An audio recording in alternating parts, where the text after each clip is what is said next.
just to defend my reputation, if I was running, I was placed in with the high school runners today, I wouldn't win state, but I would have gone a lot faster than I went back then. You know, it's a lot different to run a race that you win than it is to run a race you finish fifth. Put that down in your notes.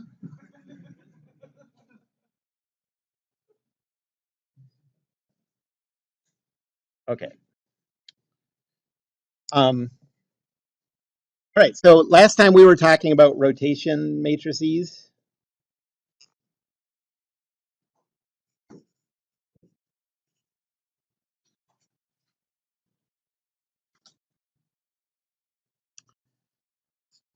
And stress transformations.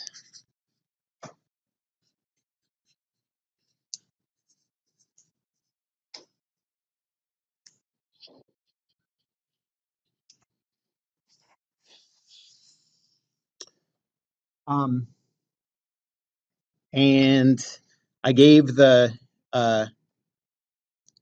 so if you're doing a rotation of theta about the x-axis, the rotation matrix is 1, 0, 0, 0, cosine theta, sine theta, 0, negative sine theta, cosine theta.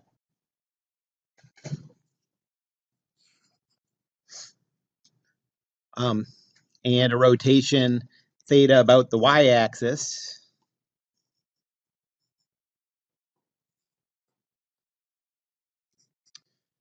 Q is equal to cosine theta, 0, negative sine theta.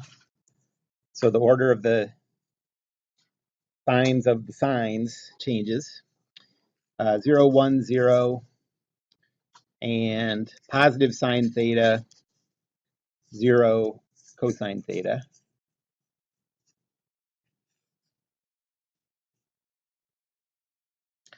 And then about the z-axis,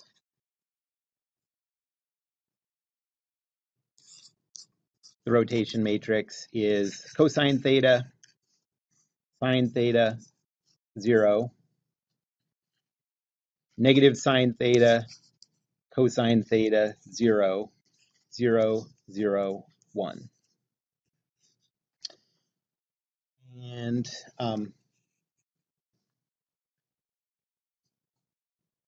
to calculate the stress tensor in the new coordinate system,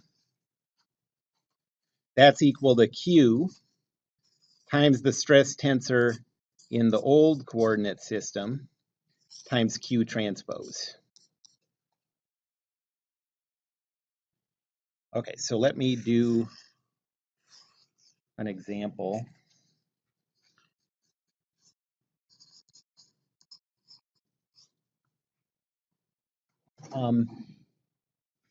So let's say that in a coordinate system like this, where the z-axis is out, the x-axis is that way, and the y-axis is up. So like standard coordinate system.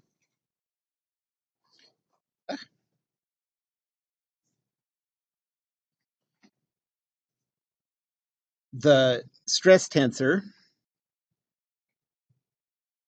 is 5, 0, negative 1, 0, 10, 0, negative 1, 0, 2.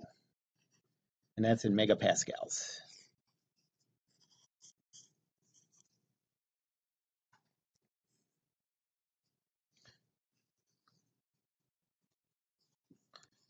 What's the stress tensor in a coordinate system where the z-axis points out, the x-axis points up, and the y-axis points to the left?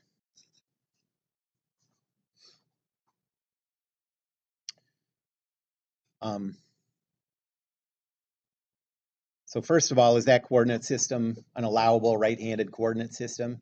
For that, you need x cross y to be equal to z. x cross z to be negative y. Y always has to be the difficult one. And y cross z is x. Yep. Okay, so the next question is to go from this to this,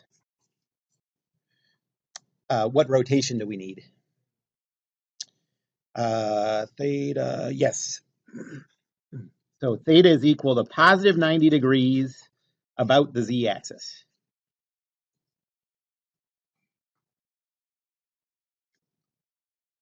And it's positive because if you do that rotation with your fingers, your thumb's pointing in the positive z direction.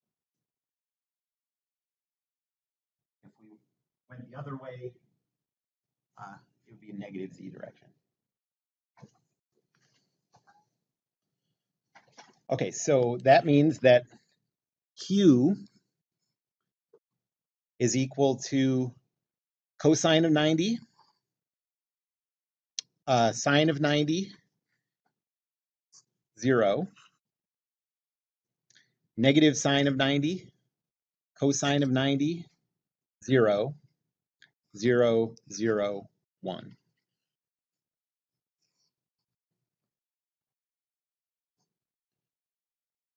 And if that's Q, what's Q transpose?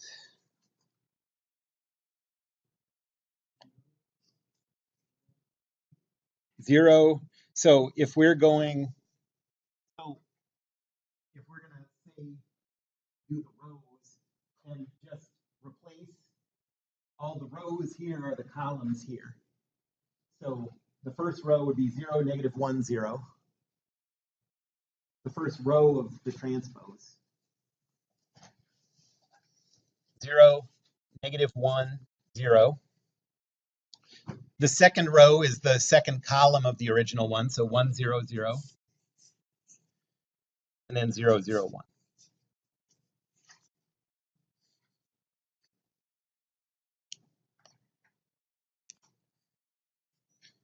So then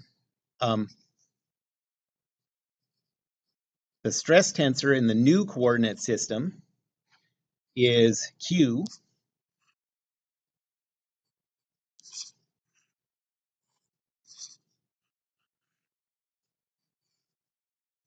times the original stress tensor, the stress tensor in that original coordinate system,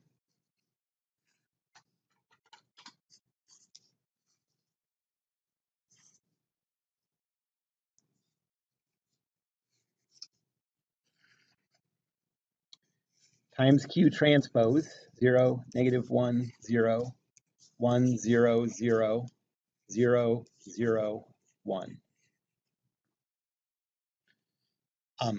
And if you enter those in your calculator and just use the regular multiplication button to multiply them, it'll do that calculation for you, no matter what TI calculator you have.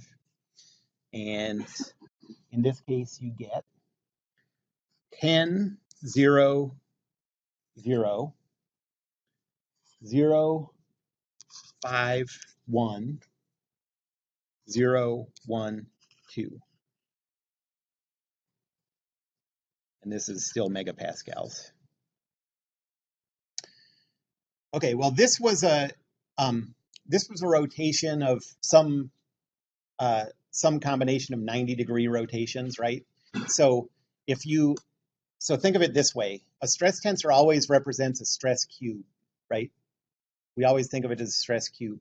If you're doing 90-degree rotations, only 90-degree rotations, then the cube you end up with still looks like the cube you started with. It's just the faces have different names. You with me on that? So let's think about, so that doesn't work if you do rotations at 22 degrees or whatever, but it works if you're doing 90 degrees. So let's think about the original case.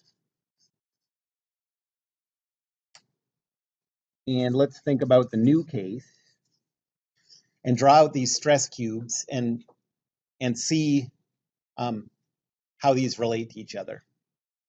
Usually when I say to draw the stress cube, I don't I'm not asking you to determine what face is where. I'm just meaning make the positive X face go that way, the positive Y face up, positive Z face toward you. But in this case, I'm just to sort of show how this works, I'm going to draw the same cube and just relabel these faces according to the rotation that was done. So in the original case, we have 5 megapascals that way, 10 that way, and 2 that way, right? Because this is X, Y, Z. And then XY is 0, XZ is -1, so this has to go this way. And that means this has to go this way. And that's it.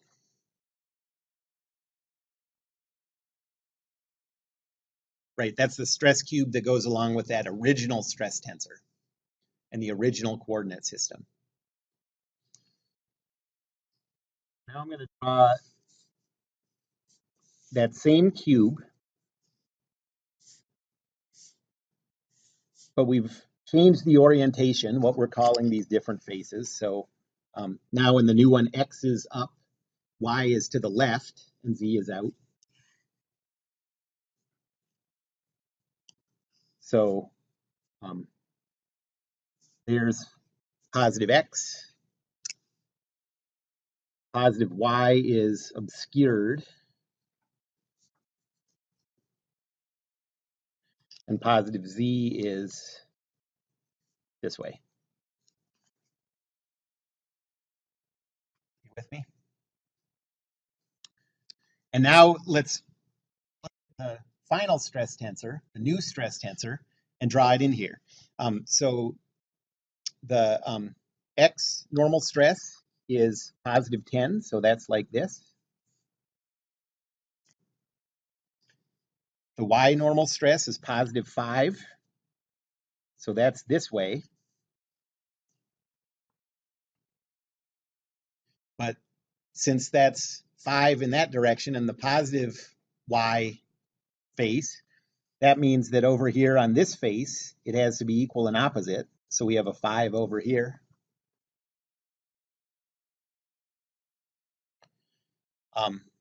And the Z face is 2. And now the only non-zero shear stress element is the YZ. So go to the Y face, and we have a shear stress in the positive Z direction. That's hidden back there. But what that says is on this one, we have it in the negative Z direction. Shouldn't have written the negative here.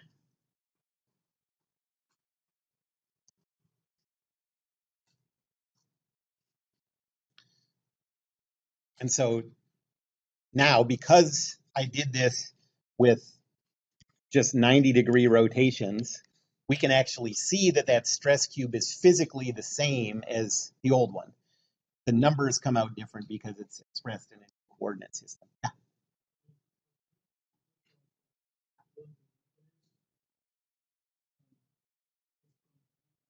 Yeah, so I just shouldn't have put them in the first place because I already drew the arrows to represent those negatives. You know, there was like it was a negative XZ shear stress of -1. I drew the arrow in the negative direction. I shouldn't have put the negative sign on too. You know, otherwise it's like a double negative.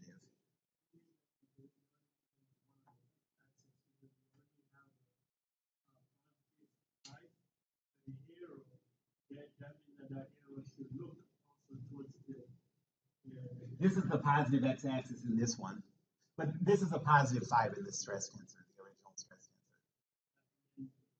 And then over here, yes, there would be one going that direction. We just never draw that. The only reason I drew it over here is because over here that's the positive Y direction. Yeah. The one of the original one.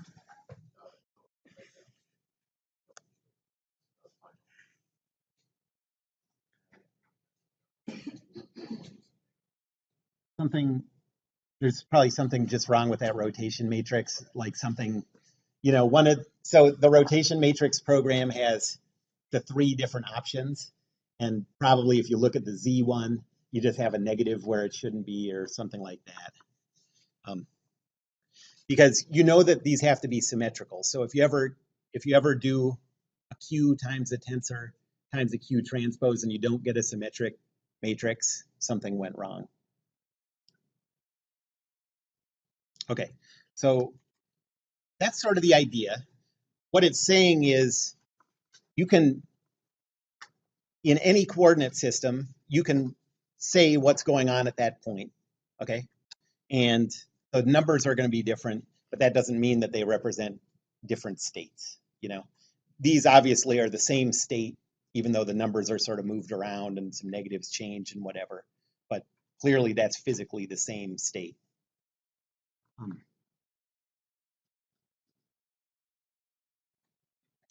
Okay, let's do,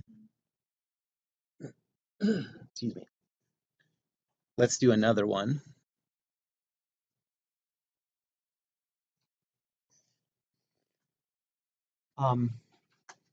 So let's say that we start with a state of stress like this.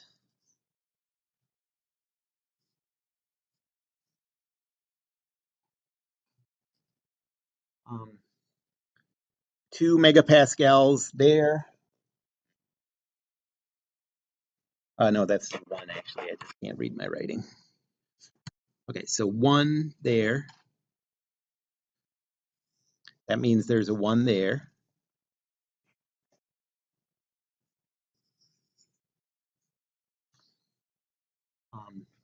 And then 10 there. And that means there's 10 here. And then 50 there. And 20 there. And that's all in megapascals.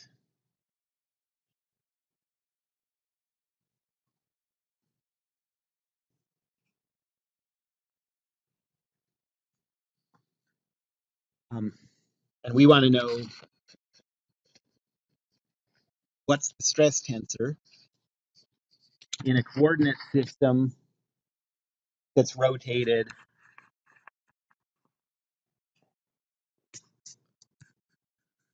positive 30 degrees about the z-axis.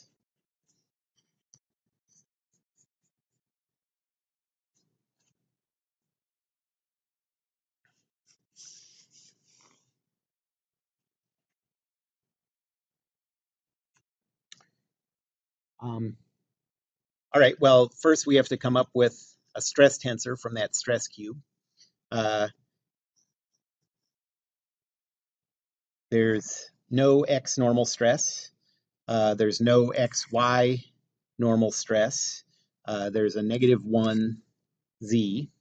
So this has to be 0. And then y normal stress is -50.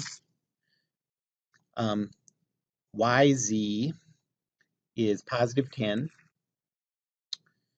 And then symmetry, -20.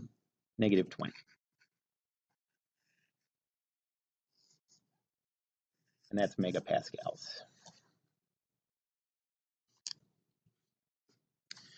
That has to be megapascals because if that's in pascals, you wouldn't even bother doing a calculation. Like engineering materials don't care about 50 pascals. You know what I mean?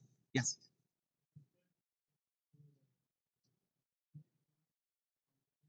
Yeah.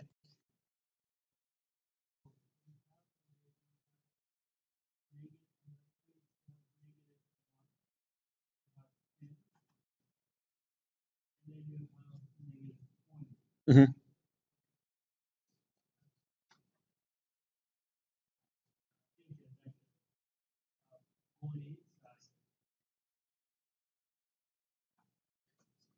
So the -1 says that on the z face, there's a 1 going in the negative x direction, so that's that way. The 10 says on the z face, there's 10 going in the positive y direction, so that's this one. And then the -20 says 20 going into the z face, in the negative z direction. So that looks good to me.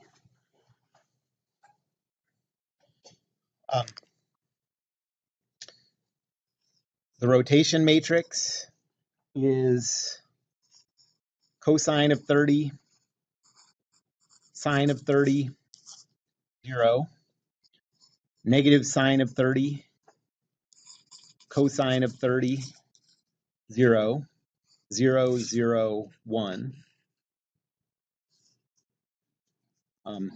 So that's like 0.866, 0.5, 0, negative 0.5, 0.866, 0, 0, 0, 1.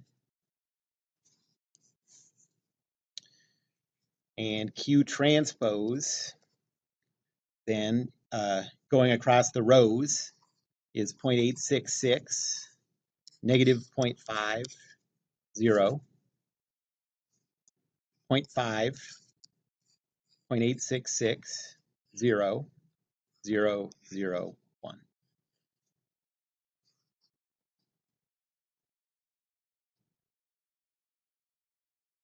By the way, notice that Q transpose in this case is just a negative 30-degree rotation about Z, which makes sense if you remember that the transpose is the inverse.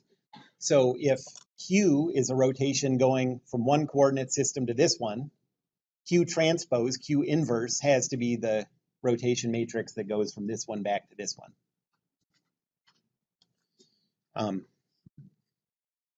Yeah.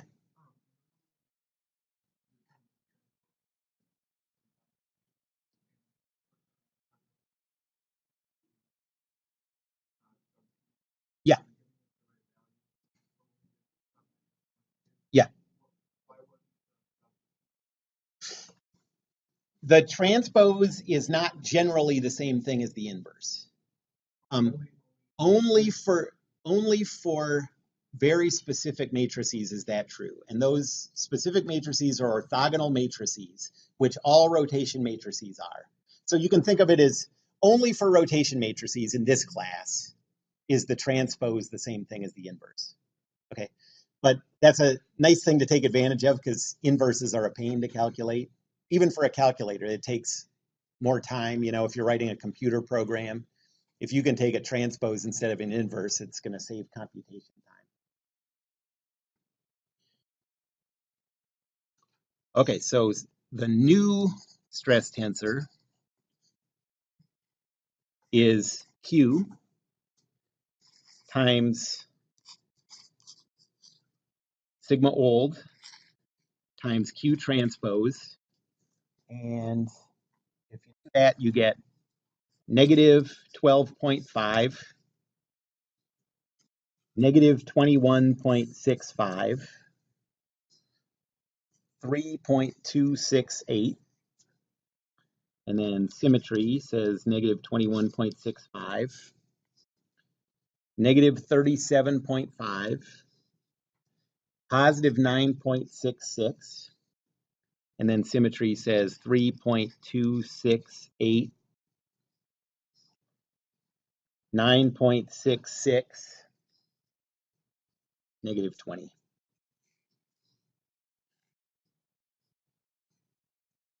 In both of the examples that I just did, after the rotation, the ZZ normal stress is still the same as it was before. Why is that? Does that make sense? Yeah, just because in both of those cases we were rotating about Z, so that Z face didn't change orientation. It would be different if we rotated about the x-axis, and that x normal stress would stay the same and Z would change.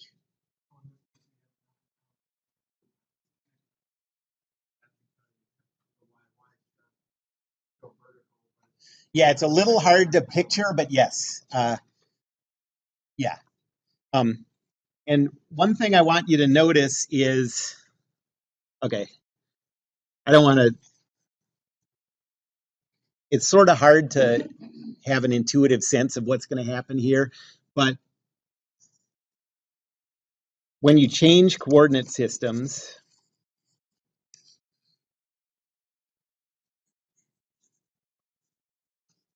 normal stresses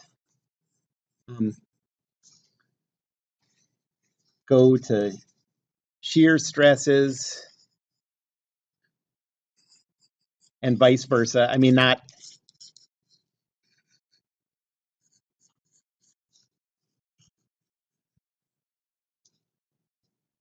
um, so these values jump around from thing to thing, and it's not very easy to make sense out of where they're going to jump.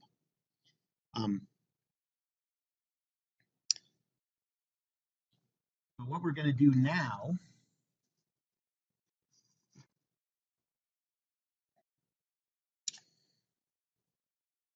is, so it turns out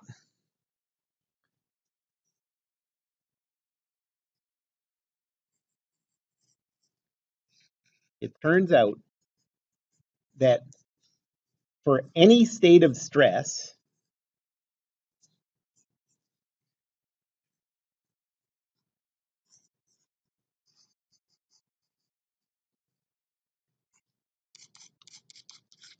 there's a coordinate system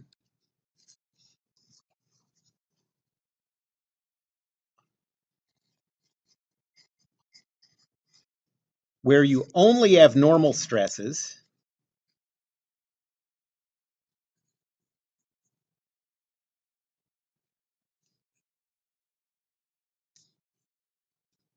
In other words, the shear stresses are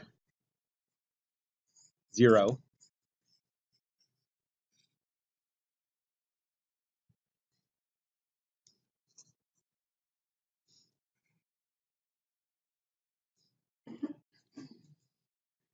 And not only that, the maximum normal stress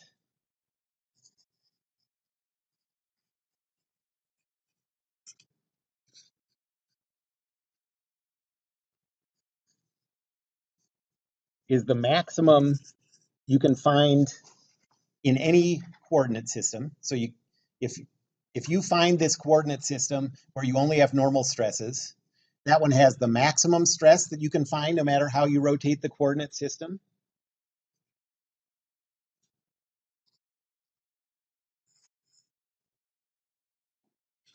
And the minimum,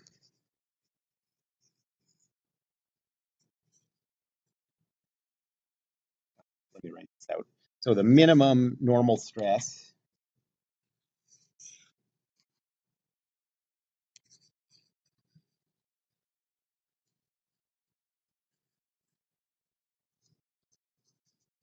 is the minimum for any coordinate system.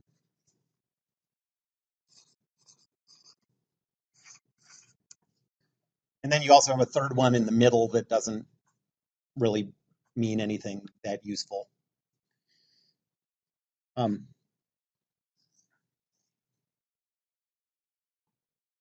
so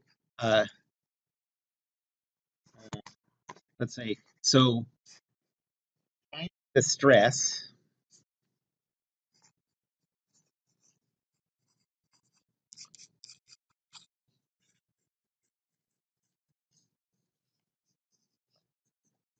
in this special coordinate system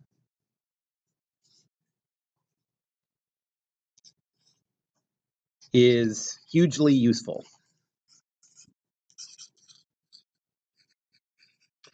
Um, and let's just say for now, for predicting failure.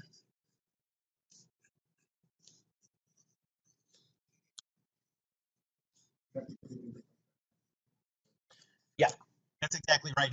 And it turns out that it's not exactly the max and min. And when I say max and min, uh, I'm talking about like a signed max and min. So I'm not talking about the biggest absolute value and the smallest absolute value.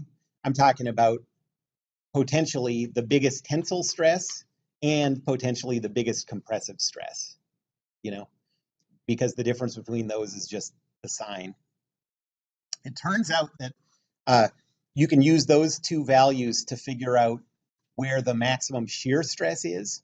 And for a lot of materials, especially very brittle materials, the maximum shear stress by itself is a really good predictor of where things are going to break.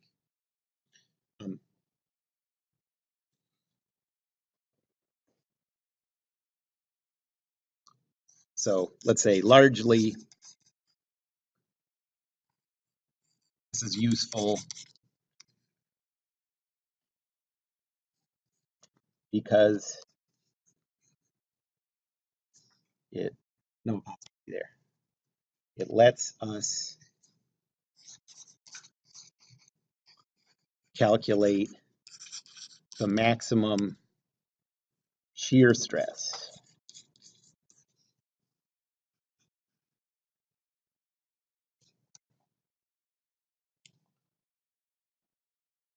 Okay, so in this special coordinate system, there are no shear stresses. There's only normal stresses.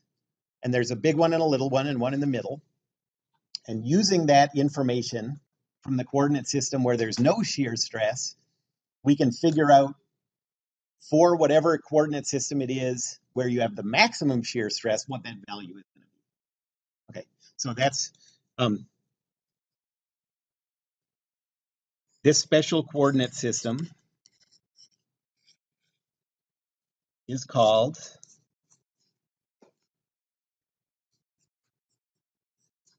the principal coordinate system.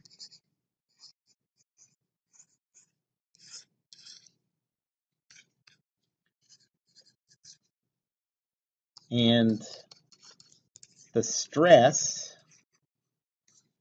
tensor in the principal coordinate system, and that's the one with no shear stresses,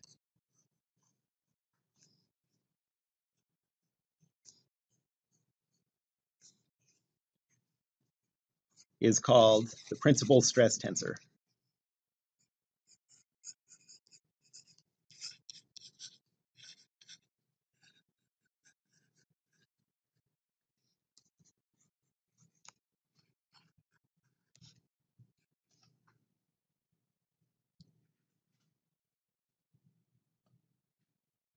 Okay, so this principal stress tensor is something we really want. How are we going to get it? Well, we could go through, just one by one, go through all the infinitely many possible orientations of the coordinate system, but that could potentially take a long time. So let's not do that. Instead, well, how do you get that?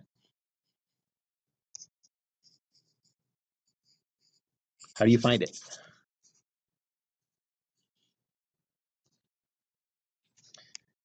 And the answer is it's an eigenvalue problem.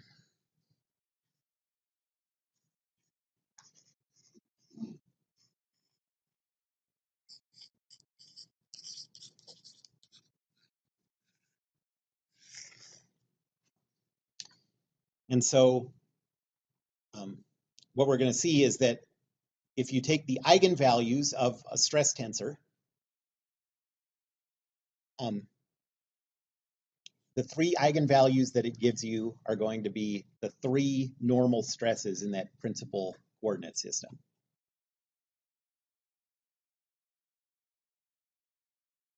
Who needs more time to let this soak in so far? Okay, let's take a few seconds.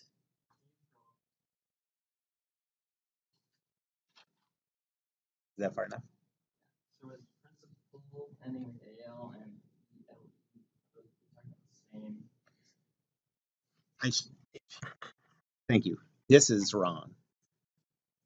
It should be AL. I really think I literally wrote that because I was thinking don't write LE.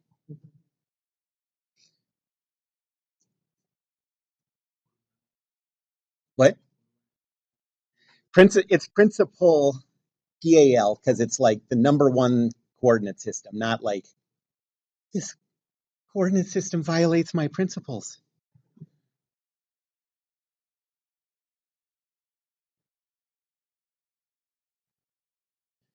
Okay, so here's how we're going to set this up. Um,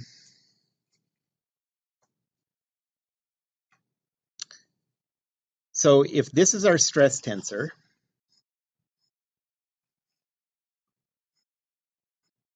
so I'm just going to symbolically, so XX, XY, XZ, XY, YY, YZ, XZ, YZ, ZZ.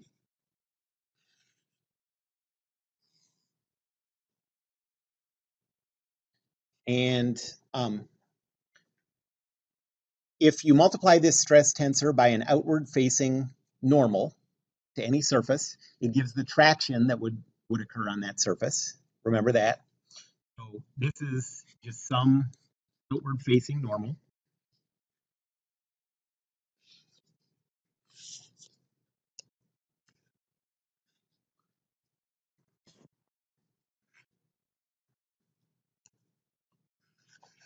So this is the outward facing normal representing some face.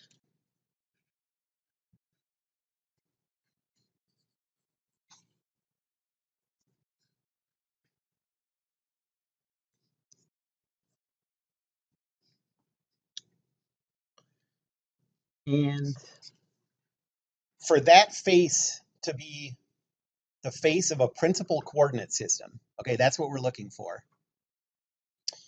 Our requirement has to be that when you find the traction on that face,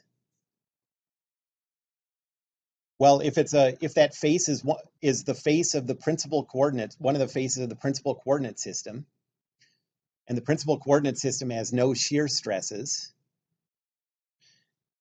what are we going to require for that traction vector is the question. What do we know about the traction vector on a principal face? It has to be parallel to the outward facing normal. It can't have any of the components that are like the shear stresses. It has to be normal to the face, you know. That traction has to be normal to the face.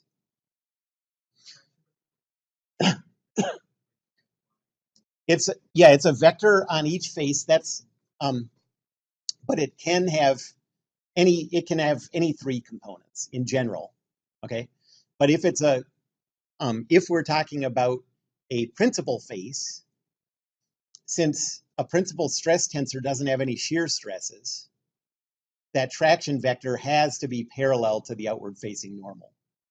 It has to be a normal vector itself. And so what we're going to say is that this is equal to some constant. I'm going to call that constant lambda, Greek letter lambda.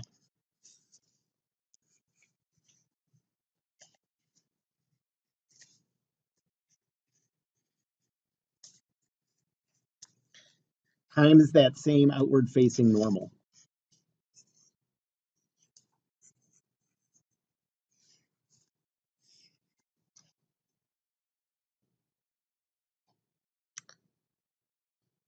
And so this equality says that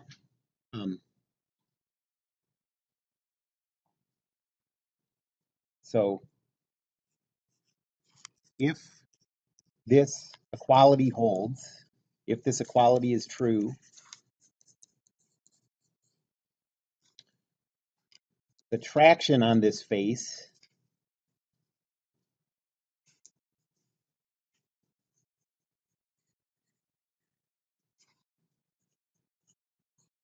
is normal. It's perpendicular to the face.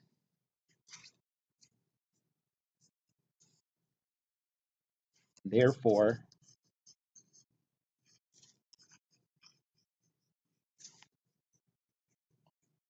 this is a face of the principal coordinate system,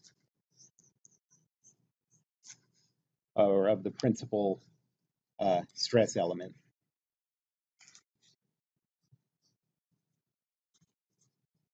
Okay, that's the idea. So I'm going to go into I'm going to go through the math of coming up with how to solve for this, but I want you to remember as I'm doing this that if all you want to do now is find those principal stresses, which really is the main thing that we're going to want to do, you either just tell your calculator to find the eigenvalues of the stress tensor and you're done, or you tell Wolfram Alpha to calculate the eigenvalues of your stress tensor and you're done. So you don't have to know any more about this to use this stuff, but I am going to just one time go through this because eigenvalues are going to be an important thing in your classes.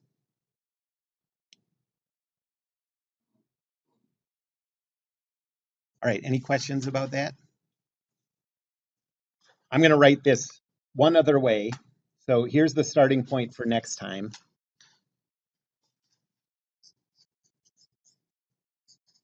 So I'll rewrite that same eigenvalue equation in a little bit different form.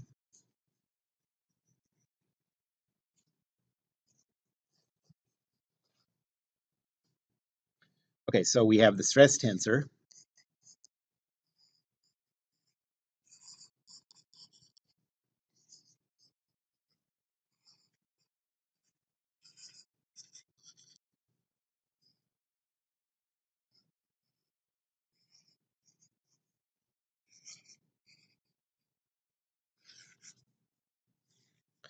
Times the outward facing normal.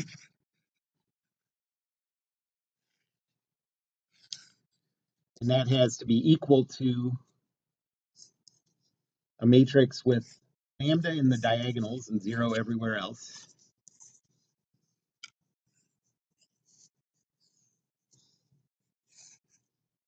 Times the outward facing normal. And you can go through multiply that matrix on the right times the outward facing normal, and you'll see that it says the exact same thing that this one up here says, but this is going to be the starting point for next time.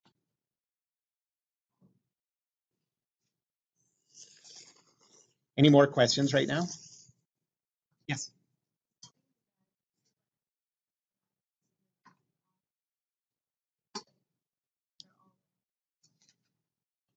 That sigma xx and xy and xz? No, they don't have to be.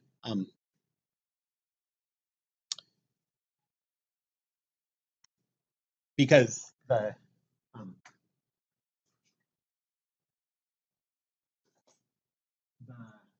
elements of the components of the outward facing normal vector don't have to be the same. Okay, any other questions? Right, that's it. See you Wednesday.